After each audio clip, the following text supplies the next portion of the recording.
So, welcome to this final part and final chapter of the entire tutorial series.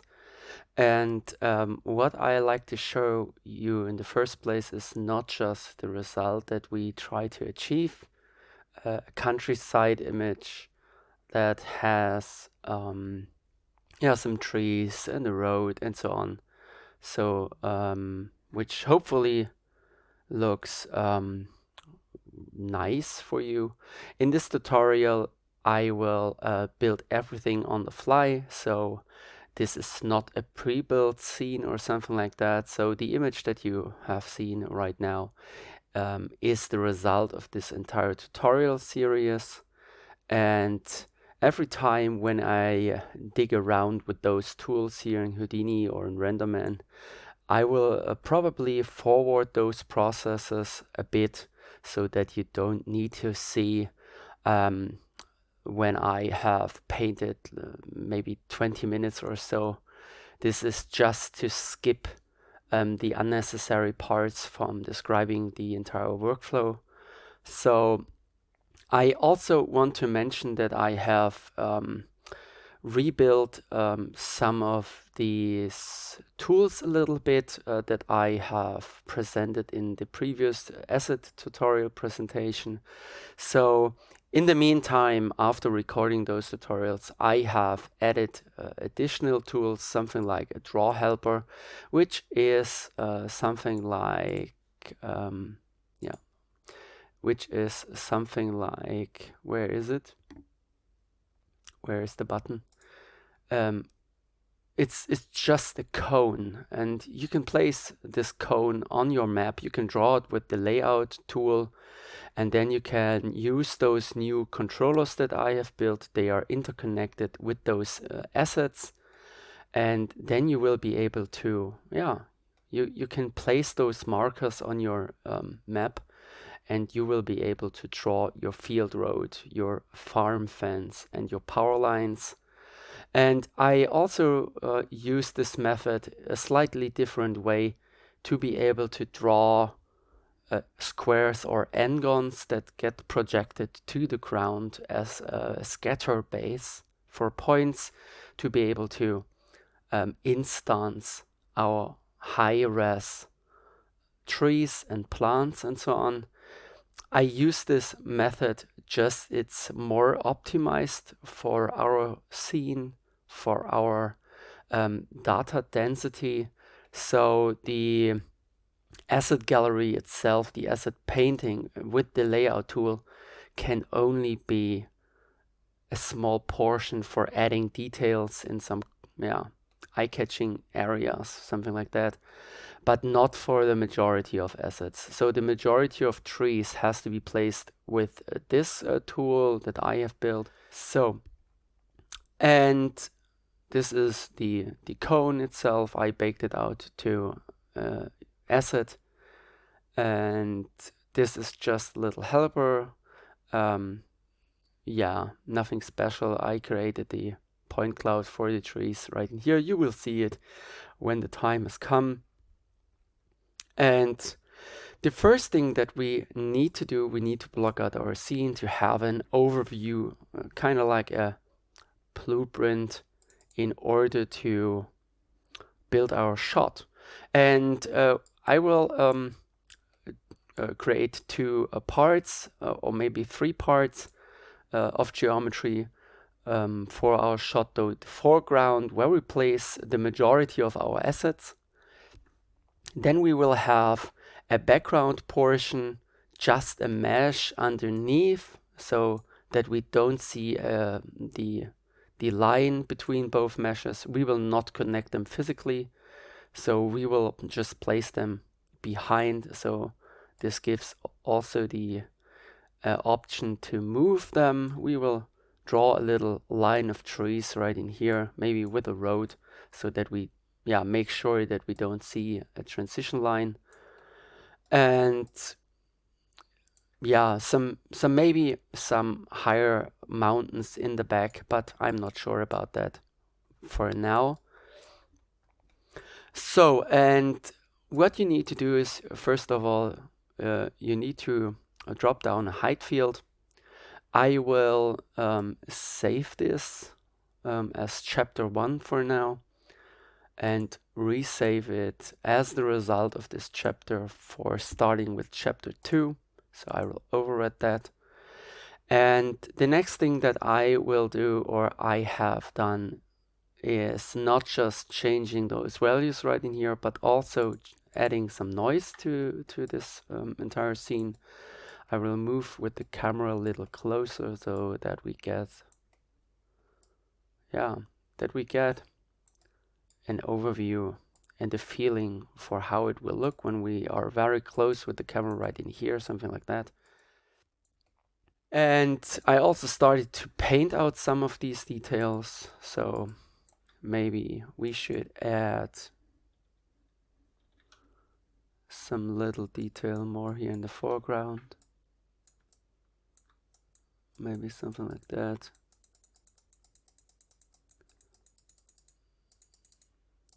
Just a little detail. So next thing that we do, so you can draw it like you want essentially, but for this tutorial you should maybe use this as a base. So of course when you want to paint the volume itself, you have to make sure that you switched to height, and default is mask, so this will not work. And next thing that we do is we drop down a height field, a road, and we'll go back to frame 1 and start the process. And we will not let this run for too long, just a little bit to get some detail in the ground.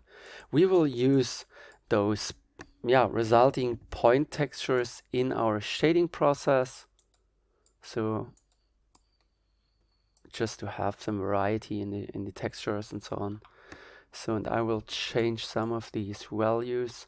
I will forward this playing with the values since it can take some time. So see you again in a couple of seconds for you.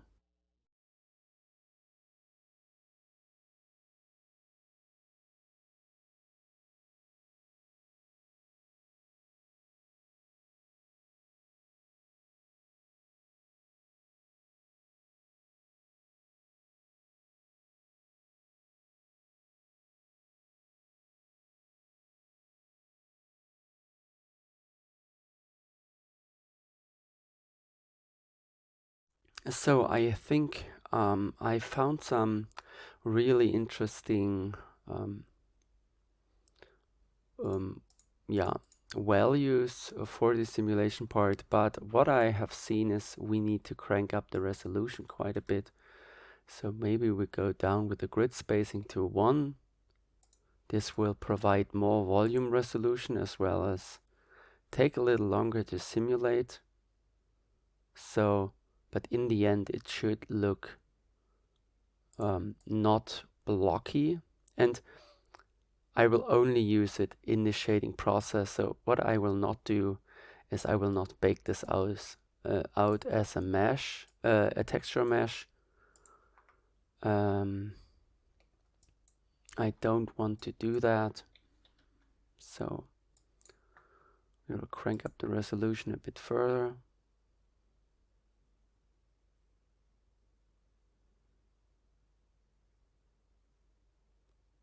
So that we get more fine detail.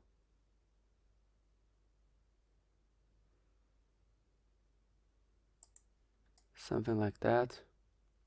Next thing that we want to do, we will convert this to a geometry height field, and you will see it looks kind of different now. This is, as expected, so we will crank up the resolution as well. For here, we only need to have some variety, nothing special. We can deal with the shading in the later step. I will also blur the attribute, the color attribute that we get from here, and I will delete some of the attributes that we don't need. So what we don't need for this step is we don't need the base, the bedrock, the debris, the height, the mask, sediment, and water. We can use the rest. We don't need that. We don't need the name attribute for now. So that's all what we need. The converting Houdini height field convert or the convert height field will also generate some UV coordinates for you automatically. This is kind of nice. And the next thing is I will drop down attribute blur to blur the CD attribute a little bit so that we get a more realistic look and variety. So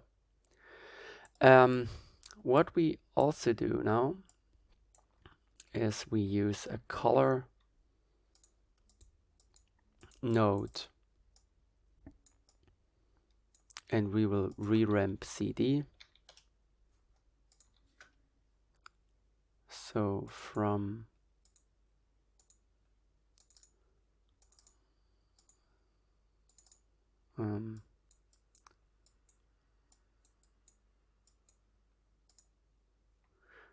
maybe first of all we should one step back. We should make it gray, a gray. We should use a gray ramp first. Ramp from attribute CD.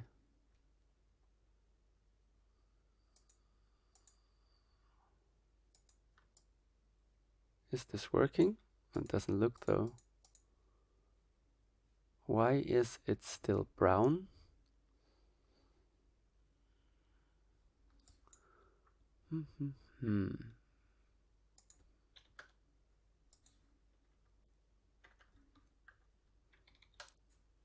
What we can do is we can drop down a VOP, a point VOP.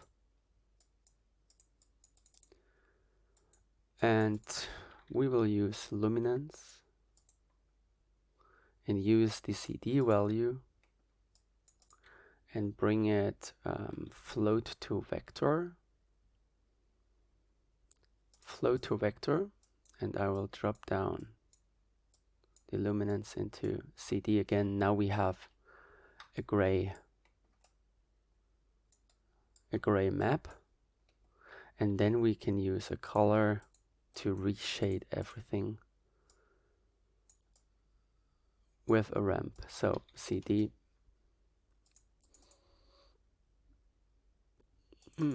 Maybe we use the same color in the beginning.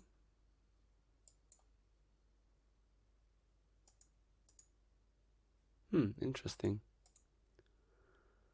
Of course, what we also should do is we should stash this result right in here. So we will store this result in the process. This was frame 92. We go back to our erosion and make sure that next time when we try to rebake it, we use this value at freeze 90. So, and now it has worked. So sometimes the viewport is not updating. So European soil is not so yellowish orange. It's more dark gray with a little bit of brown. I will add a much slighter version so that we get some variety, something like that. I think this looks cool. So we will place an out, and this is our first blocking mesh, something like that. I will copy and paste this. I will also merge it. And now we make sure that we don't have the same naming. So this is our foreground plane. We call it, maybe we should rename it, and we should also save the file so far. And I will call this foreground plane concept.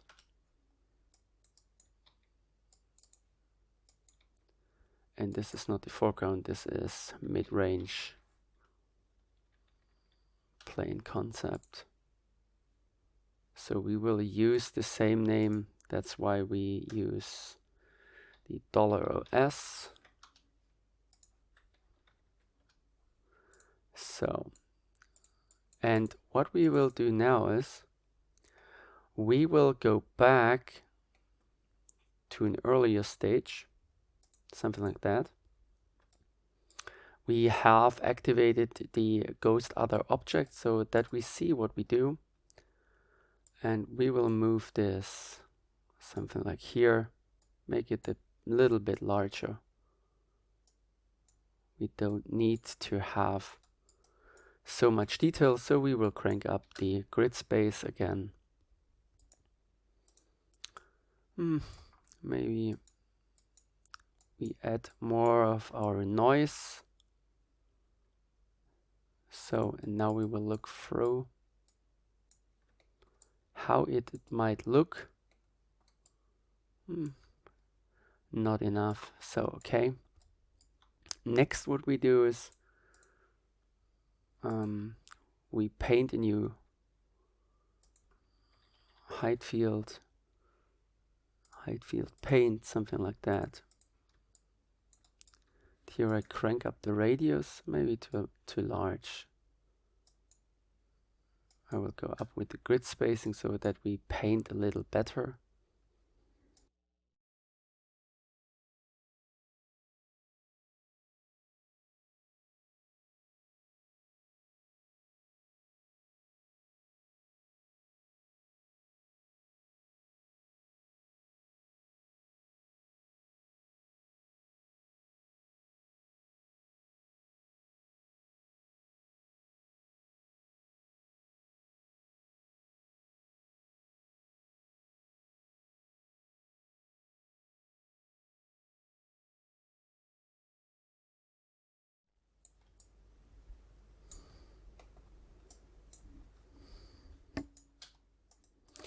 So I think I have found a good way of dealing with this. And I cranked up the height field noise. And I will delete the other attributes same way like in the old one. So it looks blocky now. This is not a problem. So we will of course do the same right in here. So and we will stash the result. Sometimes the viewport is not nice to me, but yeah. So then we have a little variety in the shape itself. And what we now will do, since this is all geometry, we will drop down a smooth, so an attribute blur. And what we blur is P. And as you can see, it's just a polygon operation. And it's totally okay, and it's fine. Later it will cover it with a lot of grass. But this gives us an option to have some variety in the background. So next thing what we do is we will deform this plane. I will pick a point right in here. We'll move it up, and we are in point mode. And I will increase the deformation radius. So this is a nice and handy way to be able to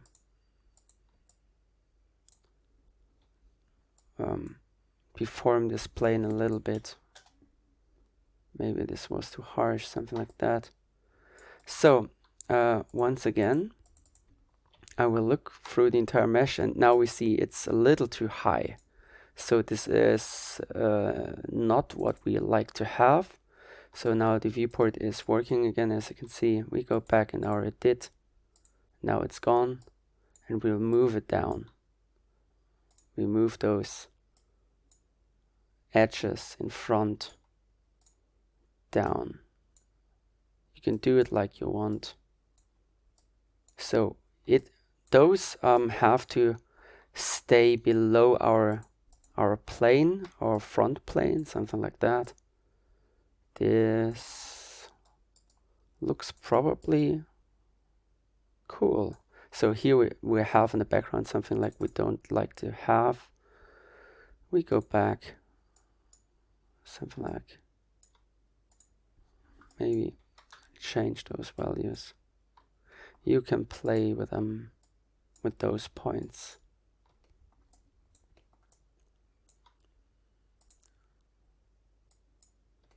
Maybe we should mirror this result. So I want to have this big hill on the completely other side. So something like that. We go back. Yeah, this looks much better.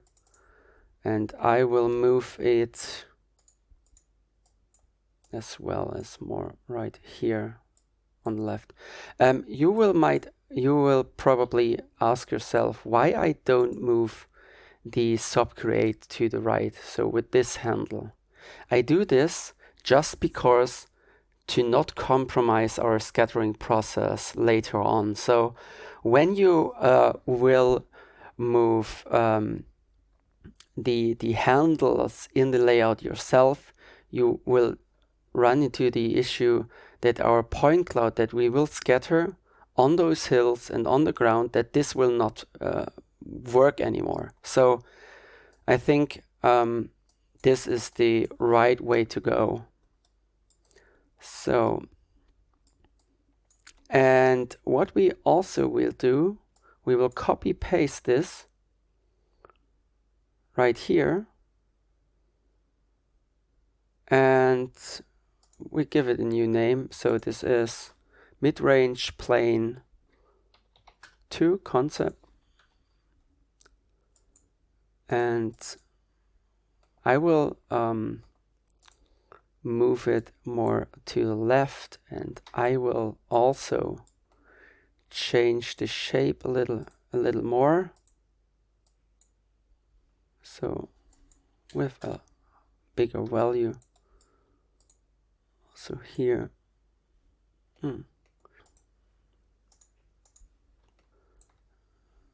and maybe something like that.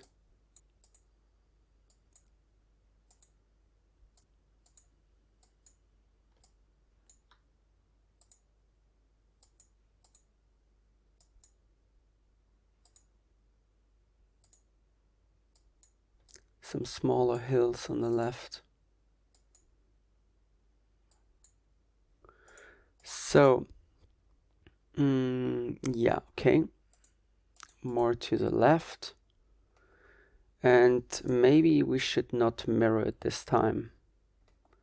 Or at least not in this axis. We will mirror it in the Z-axis. So, yeah, better. We look back. Yeah, this looks kind of nice. So when we place our camera right here, something like that, we should move this one more to the left. So a lot more to the left. Yeah, this looks much better. So we have a path directly through the scene. And we will do this a little more flat. Just, yeah. So maybe 500 this time.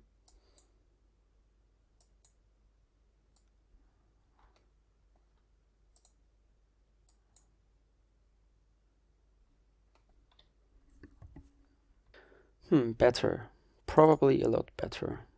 So we will move it to the right a little more. So something like that. So yeah, I think this looks cool. Camera will be low. We will have some assets right here. The majority will be covered by the trees and so on. So I think this is a really good. Yeah, I think this looks great.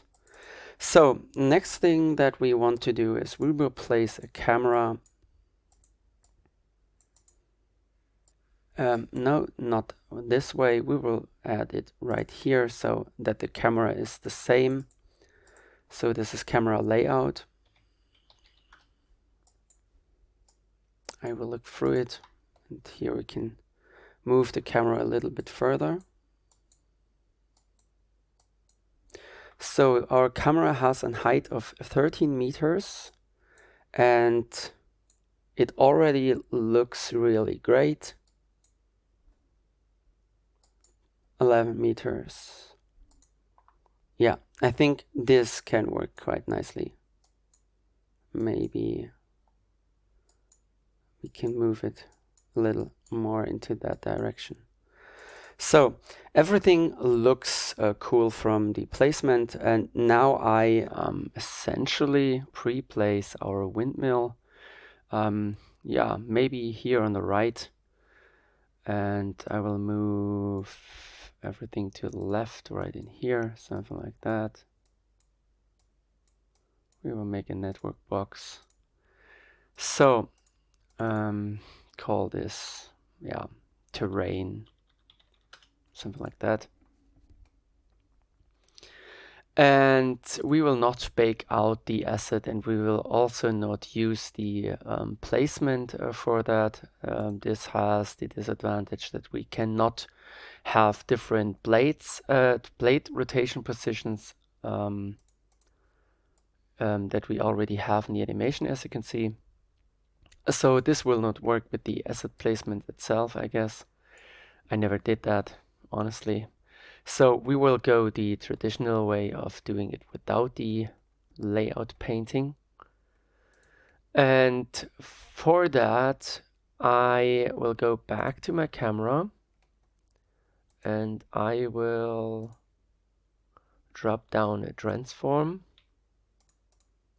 So we first of all need to check the position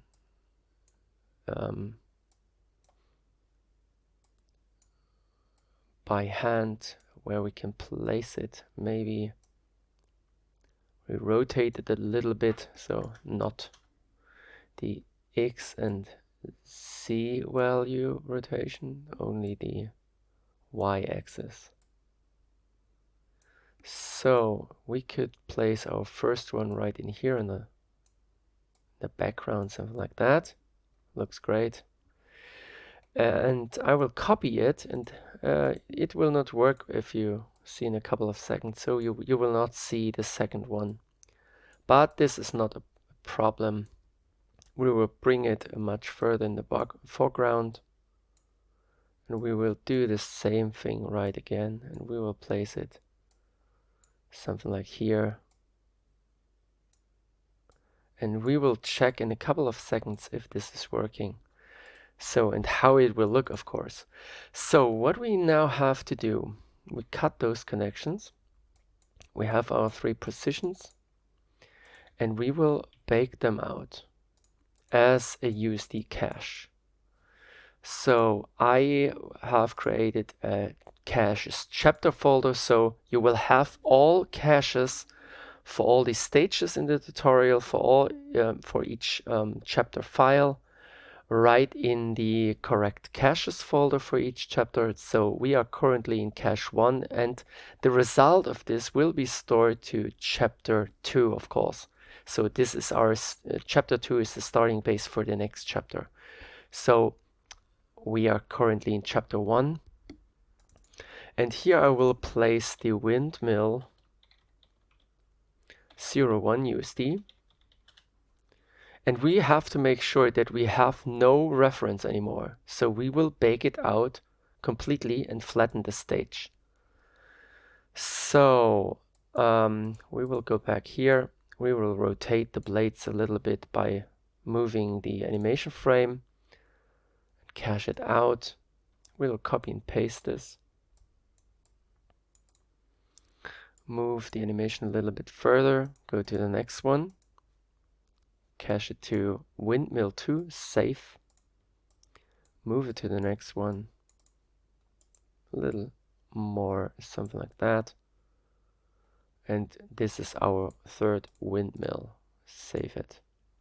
So now we need a reference lob.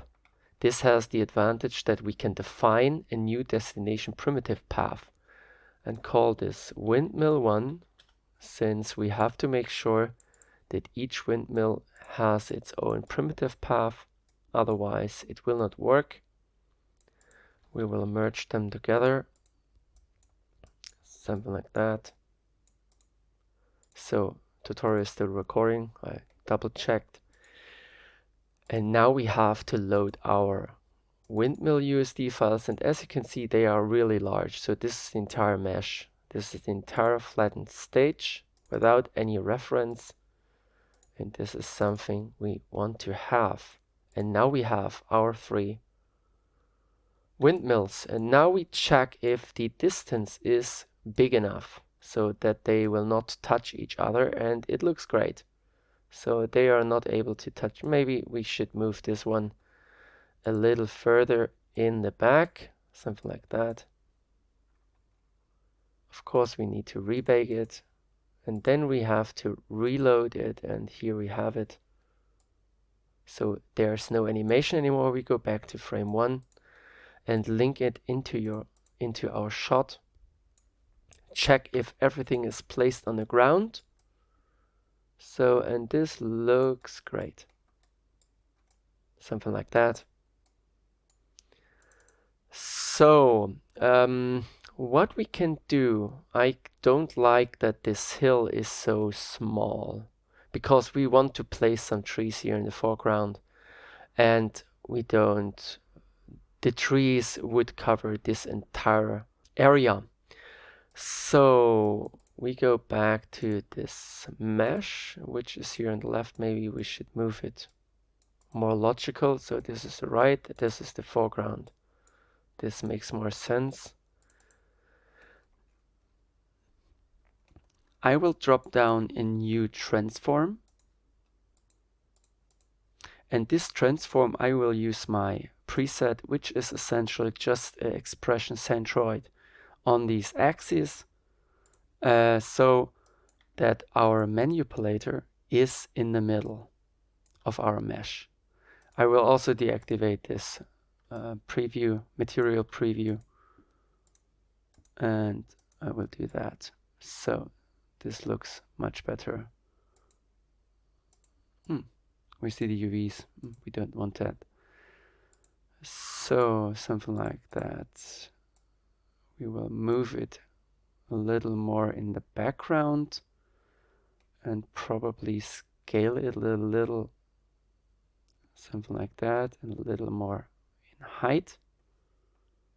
Of course, we need to check that. And I don't really like the result, so maybe a little up. Yeah, I think this looks much better. Even when we have this problem, this is something we should resolve just in case. So when the camera is close to here, those lines should be underneath. So we will drag down a new edit and go to point mode. Select one of these points in the foreground. This will not work because of the lock. So I deactivated the lock. Something like that. And again, we will crank up the radius, something like to 100. Or maybe 300. Something like that. As well as here and there. just to make sure that we don't see the transition. We don't need to connect them physically. We will go back and move them a little more to this one, this position, something like that, so that we have no direct contact between those islands or those patches. So this is maybe a very small detail, but can make a difference. And maybe we can move it a little up more. So what we do now is we copy those translations. We go back into our mesh right in here. I have dropped down a new transform and I copy and paste those values right in here.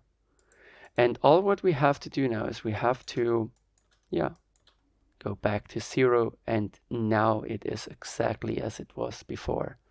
So we move the translation from this stage to sub-level.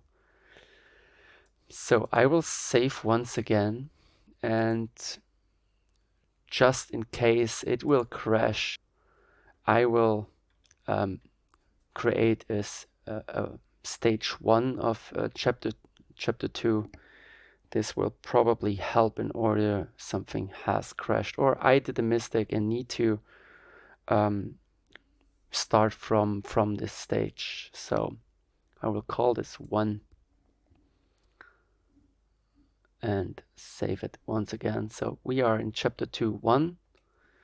This is maybe even better. So we have pre-placed those windmills. We will move everything a little down in this network box to have some more space and connect without those lines to have a little more structure in our network. Escape. We don't want to edit those. I will move them right here. We don't need them yet. Also, this is something we don't need yet. So, yeah, the next thing that we have to do is we need to block out some of our tree lines just to have a feeling for the scene itself. So what I do now is I will take the ruler and we'll copy the ruler and we'll recall the ruler to something like forest 1. And maybe it's in the back or on the left. We will start with the left side. So we go into this box or into this ruler. It's just the box. Hide everything. So, and when we remember correctly, the majority height of our trees is around 40 meters. So between 40 and 50 meters. So I will size up this box to 40 meters. We'll copy and paste the size and put it to the center and divide it by 2 so that it will stay exactly on the ground. So this is the average size of our trees. And of course, it's only a dummy representation. I will give it some scale, 20 meters by 20 meters. Oh no, that was the center, 20 meters by 20 meters, just to have a box. And we will not use this box for rendering, but for placement and for blocking out our shot. We could even provide a color, something like that. Maybe a darker one to get some feeling for the color too. So this is our first forest, and I will place it right in here, something like here, something like that. We'll scale it up, maybe not so large. 2, 5. the most important thing is that we will not place any assets that we don't see in the camera. And because of that, blocking out the shot before we even drag down or draw down our geometry or our trees, this is really handy to also save some performance and not need to move around and need to find a good spot and so on. So when the blocking is not working, the final thing will also not working. So always try to block with simple objects just to get a feeling of composition. I highly recommend the composition tutorial from Andrew Price, aka Blender Guru, because his composition tutorial is essentially the essence of learning how to block out your shot before you even start with working. So you have to think about the placements and scale and so on. And if this is not working, it will not work in the final product. And all the work that you've done is wasted. So, and the first thing that we see is that our hill is too small. And this could be because our camera height, so we are currently in the height of 11 meters. I will move it more to the left side. Oh, yeah, of course we should move the camera lock on. And here we have this riverbed, and maybe we can use this riverbed as our street position later on. So I will move this much more here. Here we have a line of trees, a hill in the back. Maybe we should move the hill more to the right side. This looks really nice. So our lines in the shot are going to the center, into the future, into the background. So this is also directly, so when you follow this line, it will move into the image center. And in the image center or at the point where those lines, those image lines should hit, should be our eye-catching machine. So this right side is very heavy. Here you have these tall machines. So the image is something like gravitating towards the right, and this is something we have to compensate on the left so that our feeling is balanced. So of course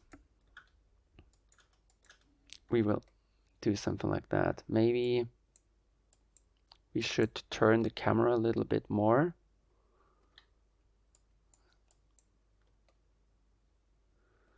When we would have a field here in the foreground, maybe this could be nice. And maybe we should think about, having those trees only right here, and the machine here on the left. So I will move this box a little more to this hill right in here. Maybe we should also use some smaller trees.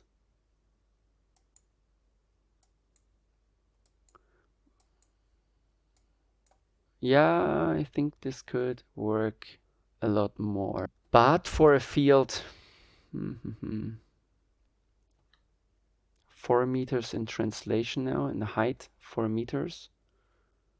No, that's the box. So the camera is now in 8 meters height.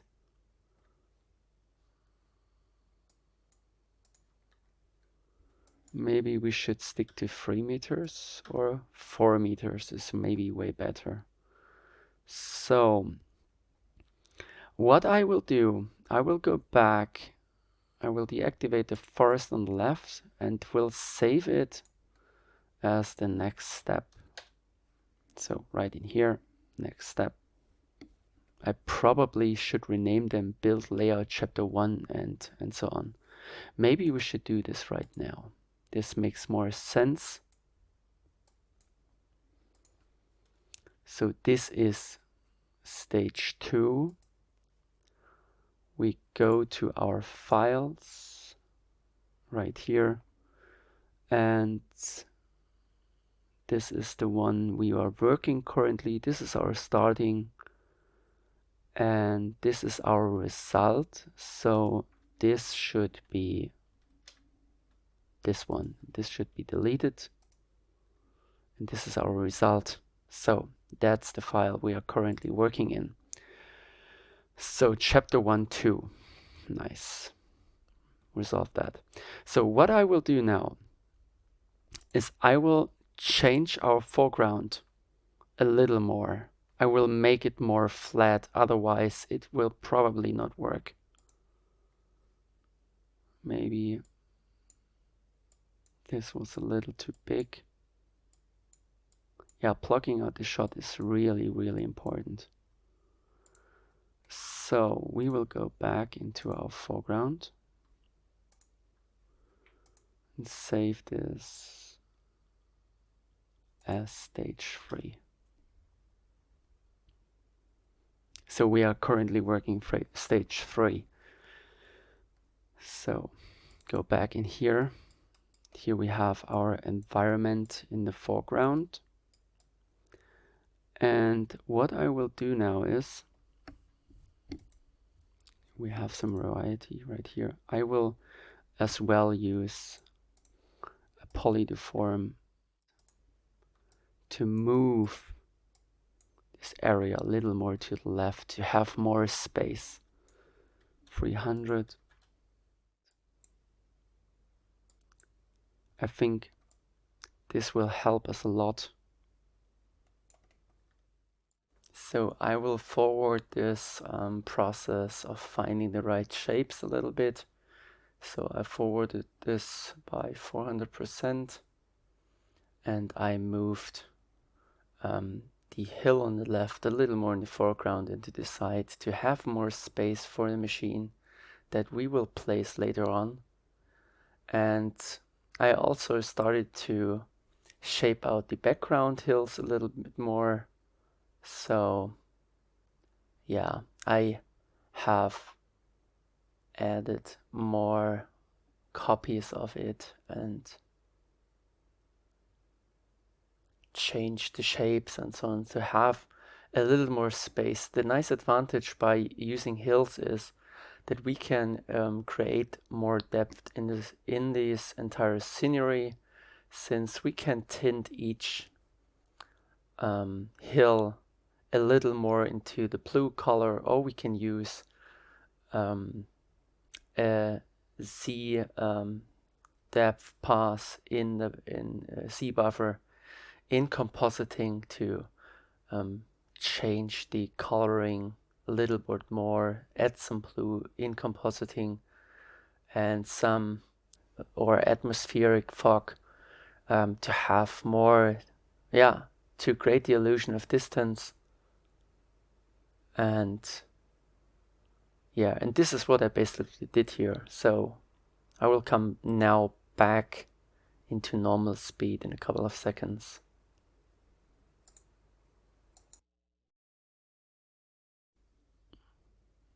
Okay, so I will save this as stage 4.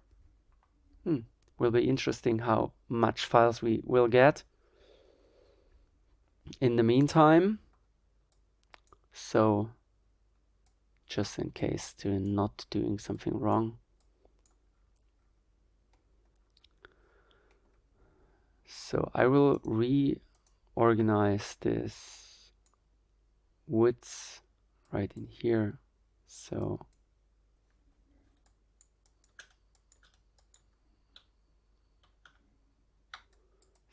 we will look at it once again. And I remember that we also have to create new UV coordinates. Since we have deformed this ground plane, we have to reset the UVs once again.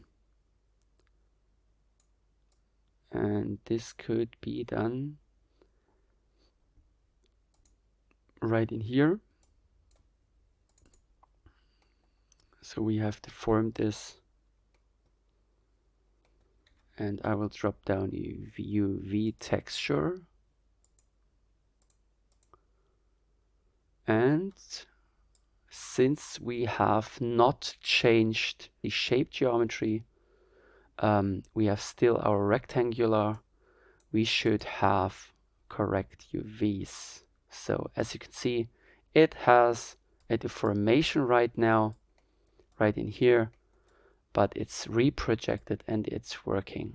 So that's what we want. So yeah, I think I will place now some of those forests just for testing, blocking out our shot.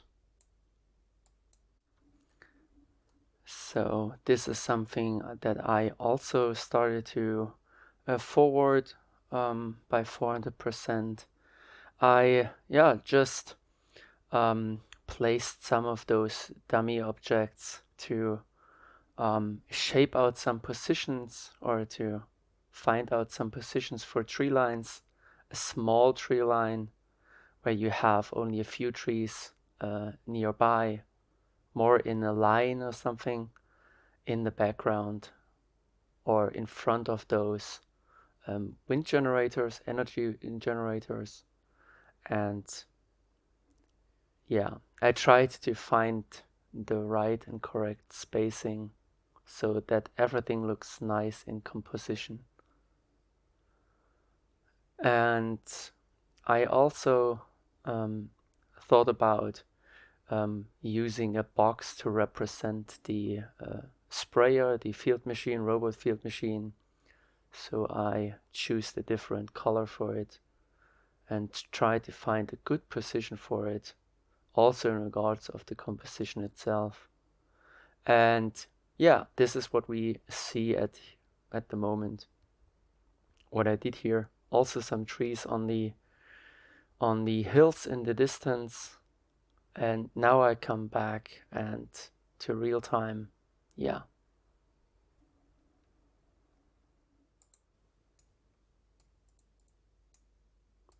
Yeah, something like that.